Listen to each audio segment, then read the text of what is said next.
সঙ্গে সঙ্গে যদি আমি গঙ্গারামপুর থেকে বলতে চাই, গঙ্গারামপুর আমাদের যে বিধানসভাটা, ওরা দক্ষিণ দিনাজপুর যে বিধানসভাটা, দক্ষিণ দিনাজপুর যে জেলাটা, এখানে আমাদের একটা বড় তাঁত শিল্পী ছিল।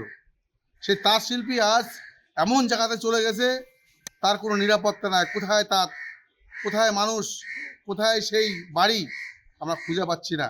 ছোটো সময় দেখেছিলাম, যখন ঘুমের থেকে উঠতাম, সব কিছু তাঁতি ভাইরা যা তাঁত বোনাতো, তাঁতের আওয়াজে আমাদের চোখ খুলে যেত। সেই সব বাড়ির থেকে কেউ চাকরি পেয়েছে, কেউ ডক্টর হয়েছে, কেউ ইঞ্জিনিয়ার হয়েছে। তাহলে তাঁত বন্ধ করে কি তারা কি পাট চাষের দিকে ঢুকছে?